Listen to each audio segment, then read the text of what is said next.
সারা দেশে 4টি ধাপে অনুষ্ঠিত হচ্ছে ষষ্ঠ উপজেলা পরিষদ নির্বাচন। এরই ধারাবাহিকতায় বিয়ানীবাজার উপজেলা পরিষদের নির্বাচন 3য় ধাপে আগামী 29 মে অনুষ্ঠিত হবে। এই নির্বাচনে বিয়ানীবাজার উপজেলায় চেয়ারম্যান, ভাইস চেয়ারম্যান এবং নারী ভাইস চেয়ারম্যান পদে লড়াই করছেন প্রায় 20 জন প্রার্থী। তাদের সবার মধ্যে বরাদ্দ দেওয়া হয়েছে প্রতীক এবং আনুষ্ঠানিকভাবে শুরু হয়েছে প্রচারণা।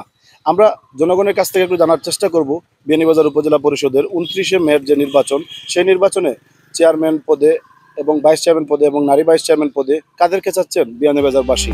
সাথেই থাকুন।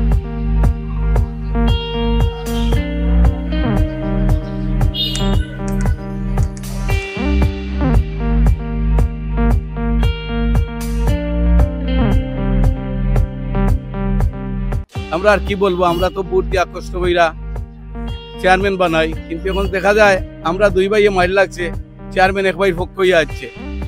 তো এইরকম চেয়ারম্যান আমরা চাই না, এইরকম ডাকাত চেয়ারম্যান আমরা চাই না। আমরা চাই বালা একজন মানুষ হোক যে চেয়ারম্যানই বুঝে,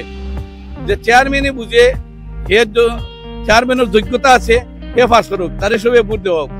ব্যবহার হইলো কি না দুইজনে মাইল লাগতে পারে, চেয়ারম্যানের করণীয় হইলো তাই না ইয়া ওখান সমাধান যদি ফারইন করতা, না হইলে তাইন বাদ দিতা। তাই যদি কেন পক্ষ ধরিয়া যদি এক পার্টির যে কুটুম দেখায় তাহলে কুটুমে কিতা ভোট দিয়া পাস করছে নি, এটা কিন্তু ঠিক নাই।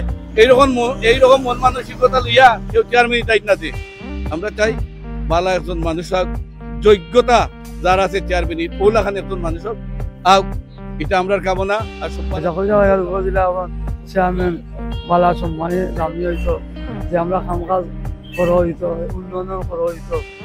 আর মাই দরবার করলে জেলা পক্ষ হয় না যে নিয়া দেখতা, আর সুন্দর ভালোভাবে হইতো, জ্ঞানী শিক্ষিত হইতো। আর কামকাজ খোঁজা করাই আমার দেয়ার নাই, খবর দিয়া আনলে আপনারা কেউ আইন না দেখেন না। উপজেলা নির্বাচনে আমরা সামনে যে সমস্ত চেয়ারম্যান, ভাইস চেয়ারম্যান হল আইবা, এর মাঝে আমরা নির্বাচন করতাম। সবথেকে বড় দিনদার যারা আছে, 1 নম্বরে দিনদারি যার মাঝে আছে, 2 নম্বরে আমানতদারি যার মাঝে আছে, 3 নম্বরে যোগ্যতা যার মাঝে আছে, মানুষের সাথে সমাজের সাথে কাম করতা, সবলে খুশ রাখিয়া চলতা এবং ইনসাফ ভিত্তিক সমাজ পরিচালনা করতা, এইসব বিষয়ে যার মাঝে পাওয়া যাইব। আমরা এই সমস্ত মানুষের নির্বাচিত করিয়া উপজেলার খেদমত করবার লাগে তারা সুযোগ দিতাম। তো আমরা এই এলাকাত যে বা যারা চেয়ারম্যান, ভাইস চেয়ারম্যান, মহিলা ভাইস চেয়ারম্যান নির্বাচিত, আমরা বিশ্বাস করি আমরা বিয়ানীবাজারের মানুষের প্রার্থী নির্বাচন করতে ভুল করি না। যেবারও আমরা প্রার্থী নির্বাচিত যে বা যারা করছি প্রত্যেকেই ভালো মানুষ আসলাম। তবে আমি প্রথম 1 নম্বর আলীনগর ইউনিয়নের একজন নাগরিক হিসাবে কইমটা যে আমরা তো বিয়ানীবাজার থানা সদর থেকে সব থেকে দূরে আমরা এই ইউনিয়নটা অবস্থিত, যার কারণে হয়েছে যে একটা যেন চেয়ারম্যান, ভাইস চেয়ারম্যান সকলের বিশেষ প্রয়োজন ছাড়া আমরা এইদিকে আওয়াজ হওয়া কম থাকে। তো আমরা এবার চাইবো যে কমপক্ষে আমরার ওদিকে যাতে একটু মুভ করেন, মাঝে মাঝে প্রয়োজন ছাড়াও যে দেখা সাক্ষাৎ হওয়ার লাগে আওয়ার যে একটা মন মানসিকতা আছে, কিংবা একজন দক্ষ বিচক্ষণ মানুষ রাজনৈতিকভাবে যার একটা স্বচ্ছ ক্যারিয়ার আছে, এরকম মানুষের আমি বিশ্বাস করি আমরা এই ইউনিয়নের মানুষের এবার নির্বাচিত করব। যোগ্য যারা আছে তারা থেকে আমরা এখন আমরা যারে যোগ্য মনে করবো আমরা লাগে কাজ করতে পারে, জনগণের লাগে কাজ করতে পারে, রাস্তাঘাট এগুলা যদি আমরা সুন্দরভাবে যদি চালিয়ে নিয়ে যেতে পারি, যে যারে যোগ্য মনে করবো তারেও আমরা যোগ্যতা আমরা দেখ মুখে কিতাব করতে পারবা বা কতটুকু দিও পারবা, এটা তো আমরা সব আমরা হাতর মাফর ভিতরে ছাড়াও তো প্রার্থী।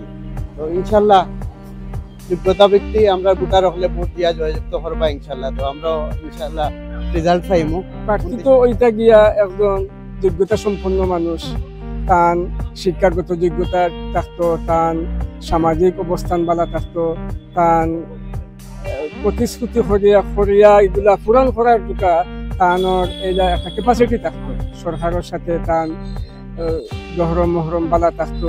এই সমস্ত জিনিসের সমন্বয় যেখানে ঘটবো, কোনো একজন মানুষের ভোট দেওয়া দরকার। আমি মনে করি নির্বাচনে যে প্রার্থী খেলা হয়েছে সব যোগ্য মানুষ, আমি অযোগ্য কেউকে দেখি না, সব যোগ্য মানুষ।